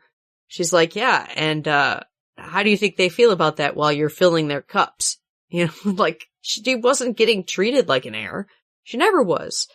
And finally, when she couldn't handle being treated like just the side piece, like, she was in those meetings. She was in those small council meetings at first, and everybody was just treating her like she wasn't anybody important. She ended up leaving the city. She went to Dragonstone, and she stayed there for a very long time. So she basically was only ruling over Dragonstone, which is a very small place. It doesn't have a lot of assets to it, and it's just not a good way to learn how to rule an entire continent. I think she's doing the best she can with the crap she's been given, and this small council scene, and it's like old style comedy routine that's happening. Love the Throne Goblet, by the way. It's just like not a position to be in to like do your best work. Anybody would be scrambling with this stuff, and I honestly think Rhaenyra is doing a pretty good job considering all of that. Yeah, it's highly dysfunctional for sure. So I'm going to switch quite a bit from that. I want to talk about Alice and Aemond in Harrenhal. And the thing that to me was very interesting about them in this episode was it just felt very different from all the other scenes. There was, to me, a very notable chemistry between the two of them. There was even, I don't know if on Alice's part it's all manipulation, but it was certainly a tenderness towards Aemond.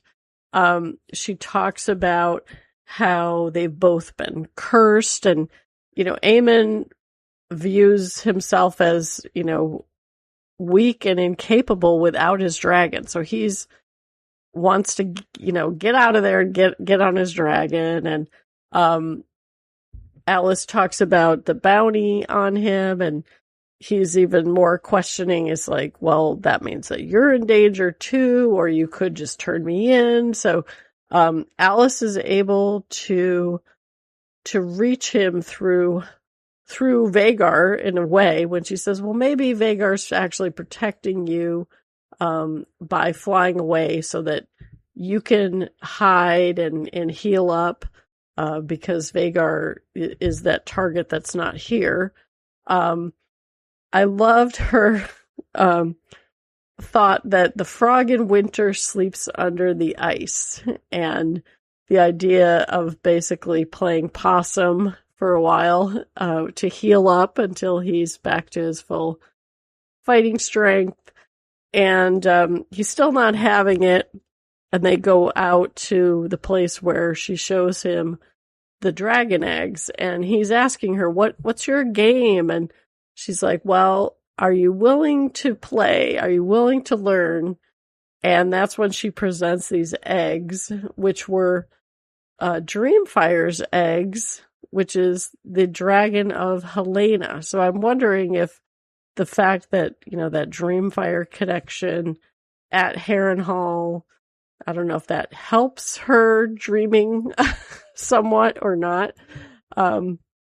Probably irrelevant, but I thought it was very interesting that Alice talked about Rhaena, who had been Dreamfire's rider, had come to Harrenhal after her child had died, and she stayed there. That's why Dreamfire had these eggs there. And Alice gets very visionary, talking about wanting to have Targaryens back in Harrenhal, and that maybe they can basically outwit the gods or their curses. And she hands him the egg, and he says the egg is warm. So we know that he has that dragon rider connection. We'll make our own fortune. I'll be the Lady of the Water. You'll be the Dragon Lord. Our sons will be Targaryen princes. And then they have a kiss, and we hear a baby cry, which is the handoff to the next scene. So, I'm assuming that they are, going to be getting busy soon. And we talked about Thrall last week. I wonder if the Thrall will continue. I'm guessing it will. But I thought the two actors played the scenes really well. It was very compelling to watch. And I assume it's going to also have a major story implication as we go forward. Yeah, we talked about this last week that, I certainly don't ship this couple, but I think it's an interesting couple. And, I don't know how much she's manipulating him. She went to Daemon at the very beginning and saying, you promised me this castle. And he's like, get out of town. No, what have you done? So sometimes good fortune lands in your lap. Or in this case, the royal prince with a dragon.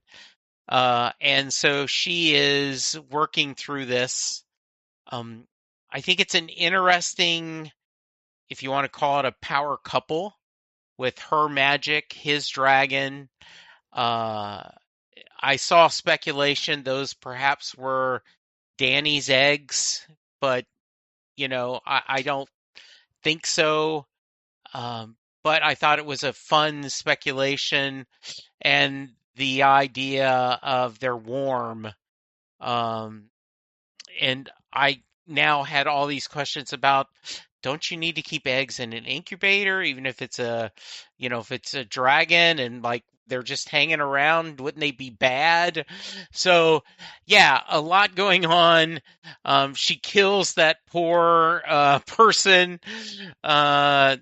So this is a interesting couple that could be dangerous, really, for maybe even both sides, because they could have their own ambition. So we'll wait and see what happens. But great choice. I'm really glad we got to talk about it. So, Jesse, Danny's eggs were actually sent off to Essos with Rhaenyra's 2 youngest children, and that's how they end up in Essos later on for Danny to pick up. They showed them earlier, and they were the same colors. There was actually 4 in the box, so we don't know what's happening with that 4th egg, but those were definitely Danny's eggs, where these were all the same color and not the color of Danny's eggs at all.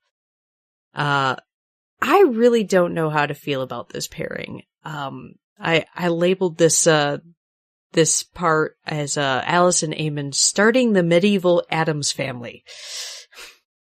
There was more of a mother and son dynamic leading up to this point, which we know is Aemon's thing.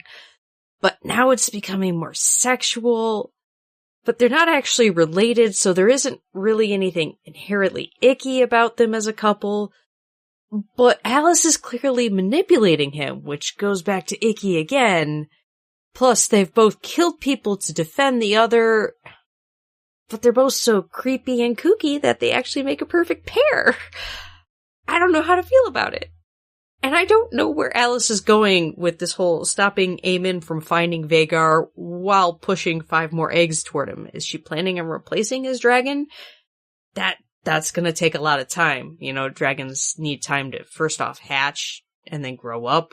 And then there's the whole bonding thing. Will he bond with any of these dragons? I don't know what these dragons are for. We're talking about starting a family and we have the eggs for them to all have dragons. This really feels like a very long-term plan. I don't quite get where we're going with this storyline here. Is there going to be a major time jump between seasons 3 and 4? I don't know. This whole part made me just very confused, mostly about my feelings. I don't know how I feel about them. It's weird. Very weird. So about the thing about Danny's eggs, never confirmed in the book where they came from. The speculation is that it could be, there was always speculation that they came with Dreamfire, that they came from Dreamfire. And this show, the episode this week hinted that that could be the case. Previously, when they sent the kids off with the box of the dragon eggs, that came from Cyrax, somebody on the behind the scenes, like the prop master, said those are definitely Danny's eggs, and they were painted or designed to look exactly like Danny's eggs. And Condell later came out and said, well, she wasn't supposed to say that. That's not specific. It's just a theory as to how they got there. So it's still not definitively answered in the book or on the show, but it's interesting. Now, as to why she has them, you know, in the lore, in the books and everything, Dreamfire did spend a lot of time there. I think it was her second writer that went through a bunch of personal crap, wound up being exiled, wound up being married to her brother, got a divorce. I think she had like 3 husbands. But anyway, she and Dreamfire said peace out and went to Harrenhal. And so that's why those eggs could be there, even now. And it was interesting that when there was blood and they were both touching it, that Aemon was like, I can feel warmth. You know, so I don't know what this means. This is kind of a show invention here. Like Daemon's time last year at Harrenhal was all show invented. He just wasn't in the book narrative. So they had to do something with him, which I thought was great. And I really loved it. And it was, added a lot to his character, and Matt Smith killed it, of course. So there are aspects of this that are seated in Fire and Blood, between Alice and Aemon. You talked about the chemistry. They have it in spades. You know, even when they're playing creepy or recovering or I don't know if I can trust you, you could still, the actors had a great rapport and a great connection. And you could kind of sense a frisson or something between them that was really cool. And this, it became, subtext became a little more text, like, let's get out of here and I'll be the lady of the water and you can be the dragon lord and, we'll have babies and whatever. So, and then it also pointed to what we were talking about is her offering theories as to why Vagar's not there at that exact moment. So there were lots of really good revelations and character moments in that. And it'll be interesting to see where this goes. But I think the fact is highlighted, these scenes in Harrenhal always look great because they're so spooky and eerie. I think the set designer said, God, I can't remember the exact word, but he said they didn't want to use haunted, but he used another thing that's like, yeah, it's haunted. So it always makes for good cinematography and a good set, especially when there's a witch. This is like the first time we've seen Alice in a while where a goat didn't come into the picture somehow. So that was interesting. Yeah, I guess that's like it's only for strangers. Not necessarily anyone's like, where's my goat? Come here, lady. But yeah, I love their scenes together. I thought they were electric. Well, remember, Alice is an older woman too, so there's that. If I were looking for another word for Harrenhal that wasn't haunted, I might go with possessed. That sounds like a good one there. Definitely could be. Other highlights folks want to shout out. I just wanted to shout out the Rhaenyra listening to petitions. Shannon mentioned that beautiful overhead shot when she flees listening to petitions any longer. But, we could really see that she is not interested at all in listening to her people in this scene. She's also completely alone. I loved how they set it up where the people are very close. They're all kind of a big mob together. They're not orderly in how they're lined up to speak to her. And then she has her phalanx of guards to buffer between them. No hand because Corlys is veiled and I guess, Alan is busy. I didn't notice Alan. I did notice Mysaria hanging out, lurking on the side to see what the people are, responding to with her comments. And, she has no answers. The septa comes, hey, there's no gold cloaks. We got, one of our nuns got taken. Oh yeah. Thoughts and prayers. I'll pray for her. Yep.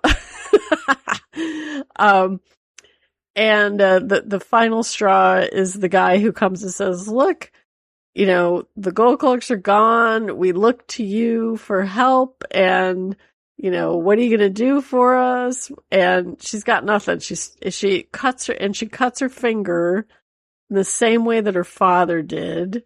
And when that happens, she even looks up at, I did not realize it when I was watching, but they described it inside the episode. She looks up at the statue of her father and that triggers her in some way to either, recognize she's making the same mistakes or infuriate her that she's failing in comparison to him. We don't know what it is that triggers her, but that's what prompts her to jump up and leave, which we've never seen anyone else do, who's been sitting on the Iron Throne and forced to listen to the people. So that's definitely a very bad move, a bad portents for the future. Because all those people, all those commoners are going to walk out and be like, can you believe it? She didn't even stay to hear everything. And she's got nothing for us. So, I thought that was a very interesting scene and also very important in terms of overall story. Yeah, I'm glad you brought this up. Right. The myth, the lore is that if you aren't suited for the crown, that throne will fight against you. And this is is this just happened to be she was sitting at the wrong place or moving the wrong thing? Don't know, but that does not look good. And I did not catch that I saw that she looked at a statue, but I did not realize it was her father.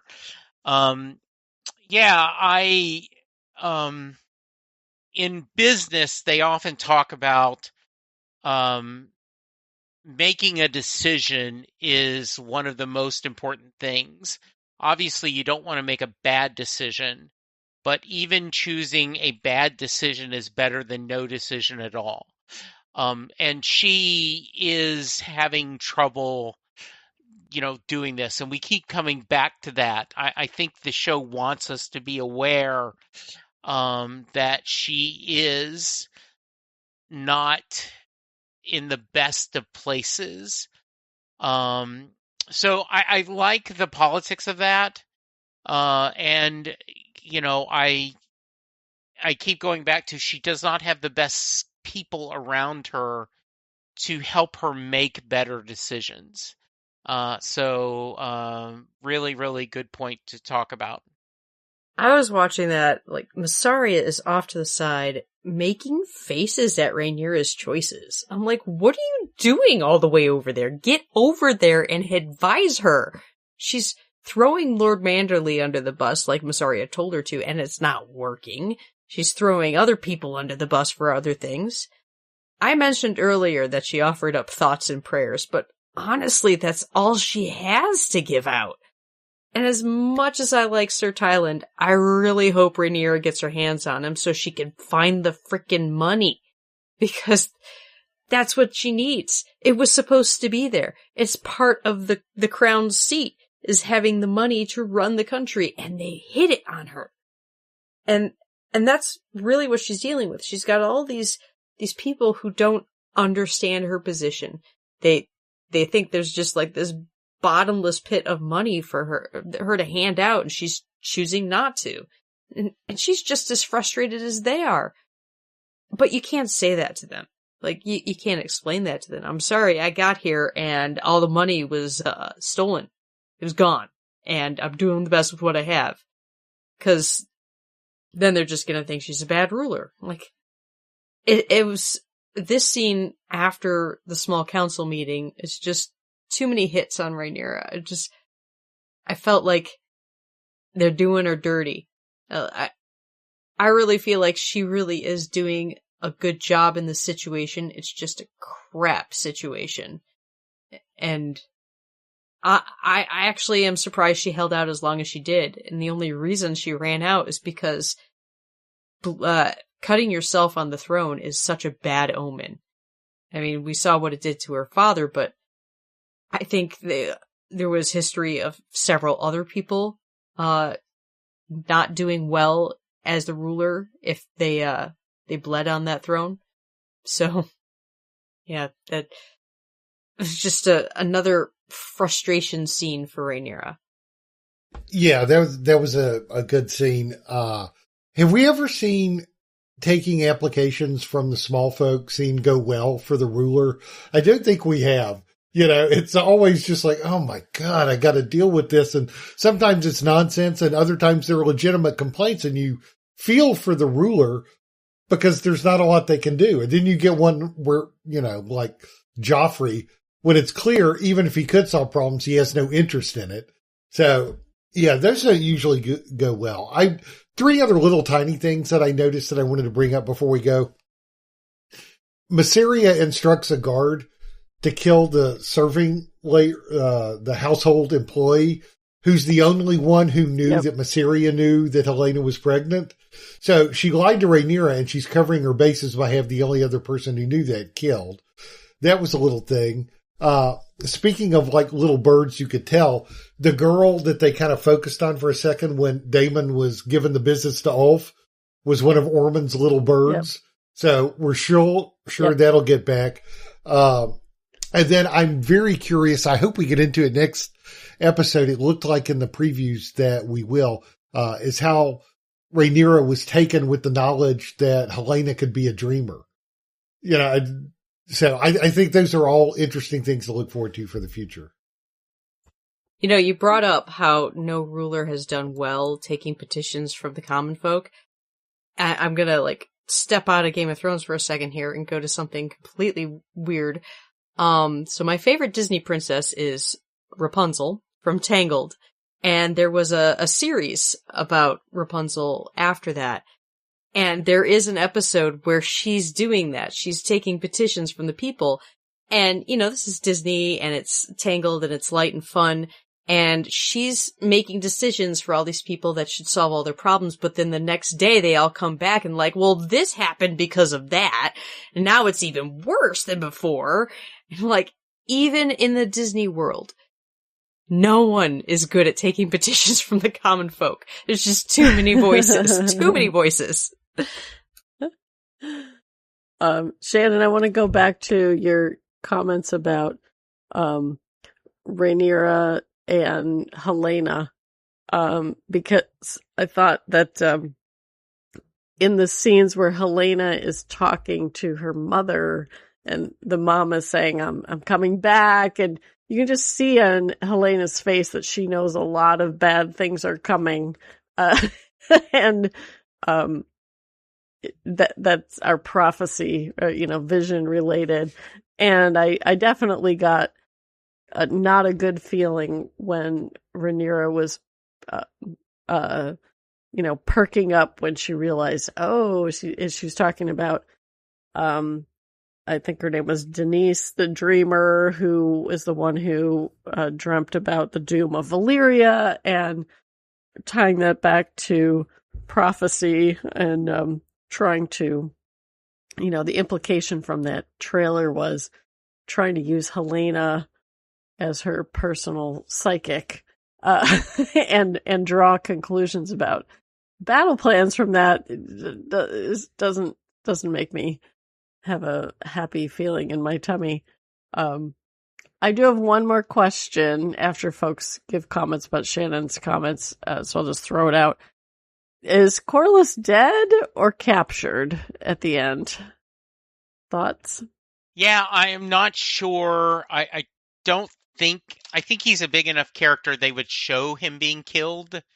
So, the only thing I wanted to bring up is the Bela and Alan. The least creepy, incestuous, relationship. This is actually almost, chaste compared to everything else. He's just an uncle, right? And he's just, he isn't even a full-blooded uncle. I thought there was a little bit of chemistry between her and Adam. And now there's with Alan, so I don't know, is a threesome marriage a thing in Westeros? That could be a little happy family, right? Bela, Alan, and Adam, but I did not see that necessarily coming, and good for Alan making his move. So I just wanted to bring that up and see if anyone had any thoughts about that. Thruple was not on my bingo card. Well, quick history note on the marriages. When the Targaryens finally made their peace with the faith, they said, okay, you can keep up with your incest, but no more plural marriages. That was the deal. So, because they used to have multiple sister wives and everything else. So yeah, didn't Aegon come over with his two sister wives? Two sisters, yeah. Yeah. I felt the chemistry between Bela and Adam, so this kind of threw me for a loop, and I didn't feel any chemistry. So I was like, I don't know what's happening. Maybe this is just exhaustion talking right here, because she is definitely exhausted. Also, where was this scene happening? I was very unclear on that. Only because Alan was there, I was like, it's gotta be King's Landing. It's probably somewhere in the Red Keep? I don't know. It was a place we haven't really seen before, and I don't know why she was nodding off there, but I'm chalking this up to exhaustion and grief. because, she was supposed to marry Jason. Now he's gone. So, yeah, this was not a couple I was rooting for or even thinking about. It was odd. Shannon, thoughts on this? No, I do know some things about who various people wind up with, so I'll refrain from commenting. But it is, like a little Melrose Place or 90210 when like two brothers have a crush on the same girl. It's kind of that. And I thought they were the dragon pit adjacent, because didn't we hear a big dragon roar? So it was like a little place for the writers to rest close to where the dragon pit is kind of that's how I thought the scene came in. So, that makes sense. Well, I remember they had a scene earlier in the season where they were talking about fathers or something. And I thought that they had a nice bonding moment as a family, but I did not get the romantic chemistry. I definitely felt more of that with her and Adam, or certainly Adam was very flirty with her. So that was very surprising. I hope they're not going to do a love triangle, because that I just don't have time for that. I'm not interested in that with these characters at all. The only thing worse would be if somehow Raina was involved. Oh God. In it. Yeah. Oh, to Jesse's question earlier about the end, that's what I was going to say. I don't think Corliss is dead. I don't think they shot it that way. And I think they left clues for us in the episode, because the guy that gets him is Bold John Roxton, who is Ormond's right-hand man. And earlier in the scenes, you heard Ormond, like he hates everything about the Targs, but he was talking about how much he admired Corlys Valerian. So I took that as like they're kidnapping him to bring him back. They may kill his men, but I saw that as a bring him to me more than we're going to string you up or kill you. I like that. Well, I couldn't tell. Yeah, the first time I was like, did they kill him? It was very dark. I couldn't really tell. And I knew they were killing other people in the way background. The second time I watched it, it was less clear. It was like, oh, maybe they just captured him. Yeah, it was confusing. I wasn't going to count him out yet because, well, we had a fake out with him earlier this season and he's still around. And also I predicted that he would live to see the rest of his family die. So I'm rooting for that. I also thought his son had a good, when he asked for more men, and Corliss takes offense and is like, she wouldn't legitimize you. And, now she wants more. And, Alan is like, well, you took a long time to do it too. Playing devil's advocate. I thought that was some backbone and a valid point he made. Yeah, no, I think Alan is very level-headed. And a slap to the face, too. So, any final other highlights or dings? Yeah. The scene with Raina and Lady Jane. Why? I mean, like, that's my only, like, are we just trying to remind people? Yeah, she's still there. She's still hiding out in that cave. Yeah, I guess. I don't know. They have a beautiful set and they want to use it. That's a stunning outfit on Lady Jane. We all like that actress. Yeah. I'm not sure. Also, who got thrown out the boom door? Does it matter? Yes, we still use the door. And, FYI. And is there a history of insanity in that family? Like, oh, I want to see men fly. Well, she said it never gets old watching people fall through there. And she is becoming, right, more and more wild girl. Her sister looks exhausted, but this one just like her hair is cut weird and she has this wildness in her eyes. And, we were talking about, I thought it was a little better storyline a couple weeks ago, but this week I thought it was back to, I don't care for this. There's when you talk about the Targs or the Aarons, there's a great line from Arsenic and Old Lace where Cary Grant says, insanity runs in my family. It practically gallops. Nice. I love that movie. He went to the Panama Canal. Yeah, I just wanted to add that the Raina story, that just felt like checking in with the characters and really undermining her character again. So I guess we're just going to expect some bad decision making. Originally, when those two dragons were flying, I had no idea what those dragons were. So then I realized later, it was supposed to be Bela and Adam, out on patrol was what she saw. Again, the dragon riders seem to have really good eyesight. Apparently. But maybe Raina's going through that moon door the next time around. I'd be okay with that at the rate things are going. And then Sheep Stealer will swoop in and catch her like Superman and also not splat her like Lois should have been splatted. Never mind. I'm getting too geeky. That would be good foreshadowing, at least, for that scene to exist. That's a good possibility. There you go. Okay, so anything else before we call it a meeting?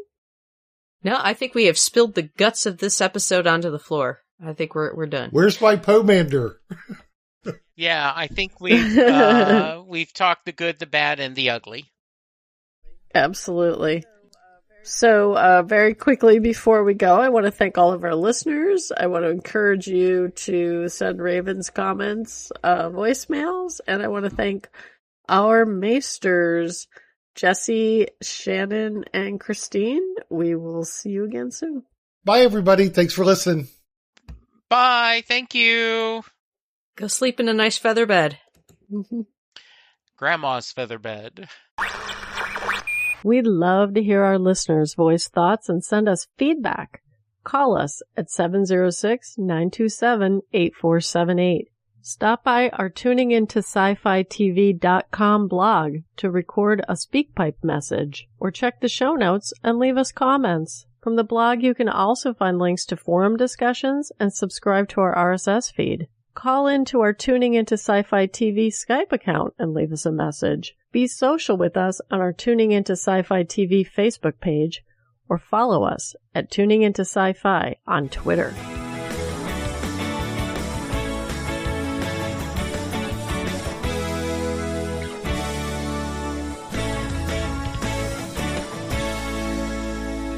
You've been listening to Small Council Matters from Tuning Into Sci-Fi TV, episode 133, recorded July 27th, 2026.